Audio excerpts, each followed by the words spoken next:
श्री स्वामी समर्थ. चला आपण गुलाबजामुन करूया. खवा घेतला पाव किलो, त्याच्यात अर्धा पाव मैदा सोडा टाकून छान असं सूद मळून घ्यायचं. मळून ते 5 मिनिटासाठी रेस्ट करण्यासाठी ठेवूया. तोपर्यंत पाक करून घेऊया. 2 वाट्या साखर टाकली, 2 वाट्याच पाणी टाकायचं. पाक छान असं 2 मिनटं हलवून घ्यायचं. ते 2 मिनटं पाक तयार होत तर आपण गुलाबजामुनचे लाडू करून घेऊया, छोटे छोटे गोल गोल असे.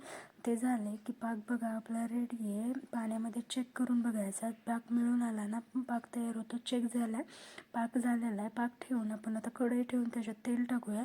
तेल गरम होईपर्यंत गोळे तयार करून घेऊया आपण. गोळे झाले, तेल पण गरम झाले. मीडियम साईज गॅसवर छान असे तेलामध्ये गुलाबजामुन परतून घेऊया. बघा कमीच गॅसवर भाजून घ्यायचे शक्यतो, कारण छान असे भाजतात आणि खुसखुशीत फुललेले आहेत गुलाबजामुन. बघा आपले गुलाबजामुन रेडी आहेत. आता ते गुलाबजामुन पाक गार झाला की गुलाबजामुन गार झाले की पाकामध्ये टाकायचे. एवढं स्वादिष्ट गुलाबजामुन लागतात ना, खूप भारी. बघा रेडी आहेत. आवडले तर नक्की फॉलो करा, कमेंट करा. Thank you so much.